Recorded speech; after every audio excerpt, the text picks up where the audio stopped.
Walhamdulillah wassalatu wassalamu ala Rasulillah wa ala alihi wa sahbihi wa man wala.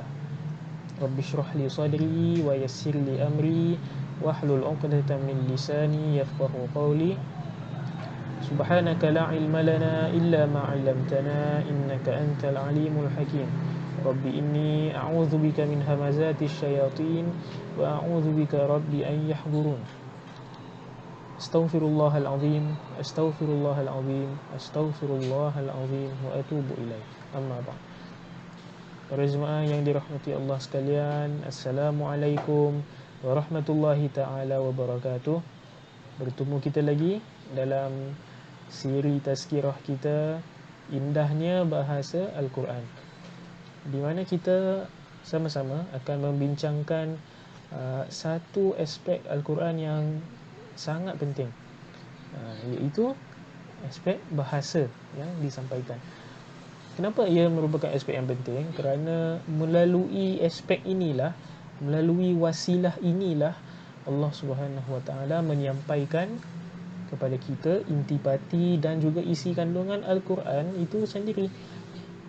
Dan dengan cara ini Allah Subhanahu Wa Taala mengajak kita untuk memikir, merenung akan intipati yang diturunkan. Firman Allah Subhanahu wa taala dalam surah Yusuf ayat kedua, Inna anzalnahu Qur'anan Arabiyya. Sesungguhnya kami menurunkan ia, iaitu Al-Quran, dalam bahasa Arab, la'allakum taqilun, agar kalian bisa mengerti, agar kalian bisa memahami. Memahami apa? Memahami intipati yang disampaikan. Dengan kita betul-betul tadabbur, menelaah isi kandungan, dapatlah kita cungkil mutiara, dapatlah kita benar-benar memahami apa yang Allah Subhanahu Wa Taala ingin sampaikan kepada kita. Baik, jadi pada minggu yang lalu kita fokus kepada subtopik perumpamaan, dan kita telah pun bincangkan perumpamaan ini macam mana, apa fungsinya, apa kepentingan perumpamaan ni dalam menyampaikan sesuatu. Jadi perumpamaan ini memberikan gambaran yang cukup mudah, dekat dengan akal kita untuk menghadam, lalu mengerti akan apa yang ingin disampaikan.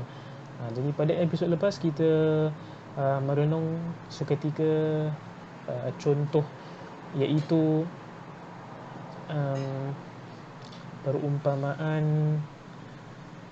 sedekah di jalan Allah Subhanahu Wa Taala. Maka bagaimana pahala dilipat gandakan dengan kita sedekah sejumlah wang, sebagai contoh. Jadi pada episod ini kita akan melihat satu lagi contoh perumpamaan, iaitu perumpamaan syurga yang dijanji Allah Subhanahu Wa Taala kepada mereka yang bertakwa. Baik. Jadi perumpamaan ini terdapat dalam ayat ke-15 dalam surah Muhammad. Jom kita renung sama-sama. A'udzu billahi minasyaitonir lisyaribin wa anharun min 'asalin musaffa ولهم فيها من كل الثمرات ومغفرة من ربهم kaman huwa khalidun fin nari wasuqu ma'an hamima وسقوا ماء حميما فقطع أمعاءهم صدق الله العظيم. Yang membawa arti mathalul jannati allati wu'idal muttaqun, sifat syurga yang telah dijanjikan kepada orang-orang yang bertakwa, ialah yang seperti berikut. Fiha anharum min ma'in ghairi asin, ada padanya beberapa sungai dari air yang tidak berubah rasa dan baunya. Seperti mana kita tahu, dekat dunia ni ada air sungai yang boleh ubah warna baunya kalau dicampur adukkan dengan faktor-faktor yang lain seperti tanah ke, atau ada orang buang air dekat situ ke, dah dicampur lah kan, dah tak pure lah kata orang air sungai tu. Tapi dekat syurga airnya, semuanya air sungai ni tidak berubah rasa dan baunya. Okay? Maksudnya tidak dicampur aduk dengan benda-benda lain, pure je. Okay? Jernih je, suci je airnya. Sambungan, wa anharum min labanin lam yataghayyaru ta'muh, dan juga beberapa sungai yang daripada susu yang tidak berubah rasanya. Ini jenis sungai lagi satu yang ada kat syurga, iaitu yang diperbuat dari susu. Dan susu ni dia tak berubah rasanya. Bezalah kalau dengan susu dekat dunia, ada expiry date-nya kan. Bila dah sampai expiry date-nya, habislah dia punya rasa, terus berubah lah, dah rasa tak sedap lah kan. Tapi dekat syurga, rasa susu ni tak berubah. Kalau dia mula fresh, sampai bila-bila dia fresh. Begitulah susu dekat syurga, Masya Allah. Kemudian sambungan, wa anharum min khamril ladzatil lisyaribin, memberi arti serta beberapa sungai dari arak yang lazat. Jadi kat syurga arak jadi halal, bukan sahaja halal, jadi lazat pula tu. Kita compare dengan arak yang sedia ada dekat dunia. Pernah tak kita cuba terbau mereka yang minum arak? Tak berapa sedap kan baunya, bau hancing sikit kan. Tapi dekat syurga, bukan sahaja arak halal, tapi arak dia punya bau, dia punya rasa pun enak, lazat je. Masya Allah. Indahan syurga. Wa anharum min asalin musaffa, dan beberapa sungai dari madu yang suci dan bersih. Dekat kita compare juga madu kat dunia ni, susah juga nak dapat yang pure kan. Hatta kebanyakan madu ni proses, dah go through factory untuk diproses lah. Susah nak dapat madu yang pure. Tapi dekat syurga semua madu pure. Kirakan nak dapatkan madu pure tu senang lah, sebab semua madu pure, minta je dapat dan sebagainya. Baik. Walahum fiha min kulli thamarati wa maghfiratun min rabbihim, dan ada pula untuk mereka di sana segala jenis buah-buahan serta keredaan dari Allah Subhanahu Wa Taala. Jadi sebutlah apa-apa jenis buah kita nak, semua ada dekat syurga. Semua Allah berikan, semua Allah rida nak beri.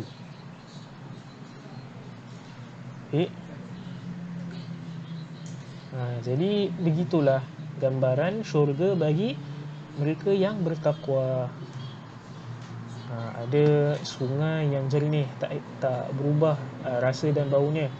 Ada juga sungai dari susu yang fresh je rasanya.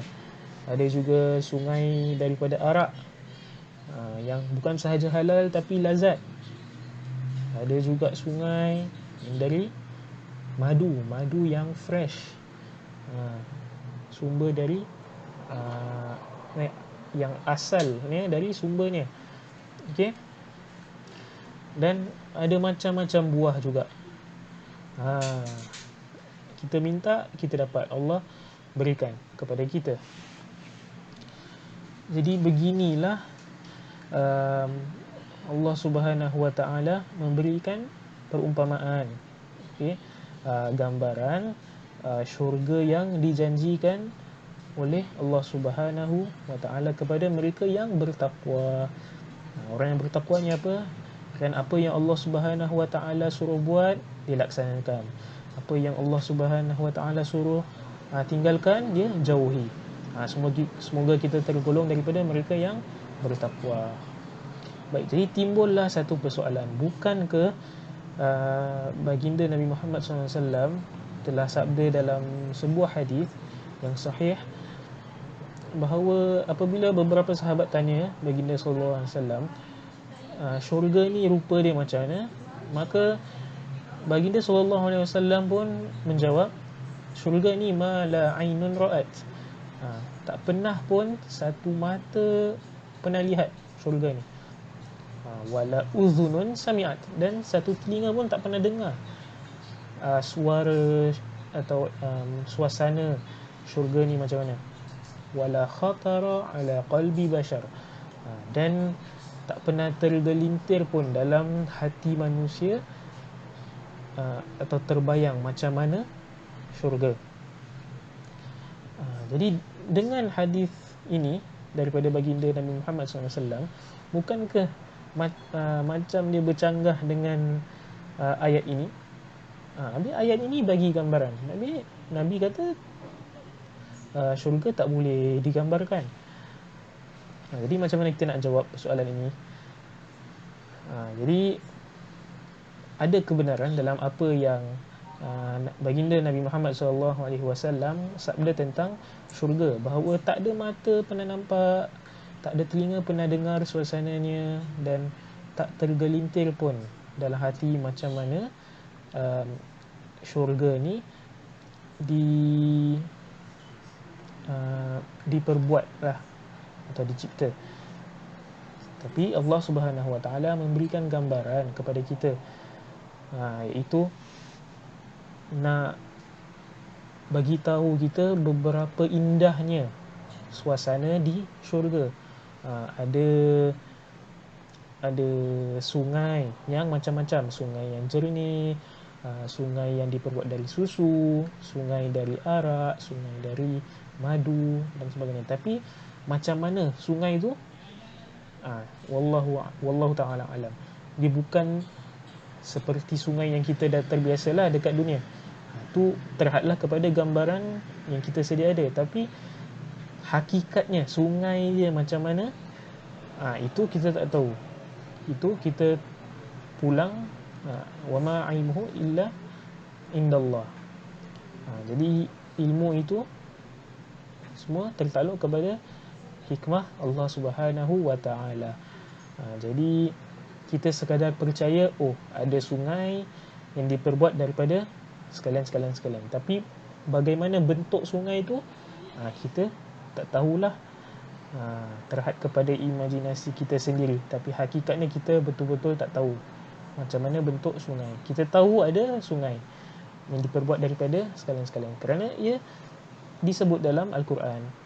Jadi pada zahirnya bercanggah ayat dan hadis, tapi tidak bercanggah pun. Dia saling bantu satu sama lain dari segi menghuraikan apa syurga lah, syurga itu sendiri. Baik, jadi saya bagi satu analogi. Contoh, kalau saya nak jual satu phone kepada anda, kepada para jemaah sekalian, saya cakap, ni iPhone 20 Max Pro, kira iPhone yang baru ni. So iPhone 20 Max Pro bukan macam handphone yang lain. Itu statement saya yang pertama. Dia bukan macam handphone yang lain yang sebelum ni. Kemudian statement saya yang kedua, terus saya huraikan, kamera dia macam gini, skrin dia macam gini, tempat charger dia macam gini, earphone dia macam gini dan sebagainya. Jadi bercanggah tak dua-dua statement ni? Tidak. Dia saling bantu satu sama lain dalam mempromosikan phone tersebut. Statement saya yang pertama cakap, awak tak pernah nampak phone ni. Jadi sekadar nak katakan phone ni beza dengan phone-phone yang lain. Kemudian statement saya yang kedua, ia menghuraikan aspek-aspek yang bukan seperti phone lain. Dari segi kameranya, dari segi skrinnya, dari segi tempat chargernya, earphone-nya dan lain-lain. Sama jugalah kita link balik dengan bincangan kita tentang syurga. So memang syurga ni menurut hadis baginda Nabi Muhammad SAW, kita tak boleh nak bayang pun macam mana. Jadi datangnya ayat firman Allah Subhanahu Wa Taala memberi kita gambaran tentang apa yang ada dalam syurga. Tapi bagaimana syurga itu dibentuk, wallahu taala a'lam. Jadi ia saling bantu antara satu sama lain lah dalam penghuraian apa itu syurga sebenarnya. Baik. Jadi cukuplah kita dengan perbincangan ini untuk rumuskan apa yang kita telah bincangkan. Kita bincangkan bagaimana perumpamaan dalam Al-Quran dapat memberikan kita gambaran sesuatu perkara. Dan dalam episod ini kita bincangkan perumpamaan syurga yang dijanjikan kepada mereka yang bertakwa kepada Allah Subhanahu Wa Taala. Dan semoga kita tergolonglah daripada mereka yang bertakwa agar kita dapat capai syurga Allah Subhanahu Wa Taala. Insya-Allah, amin. Aqulu qawli hadha wa astaghfirullahal azim li wa lakum wa lisairil muslimina wal muslimat.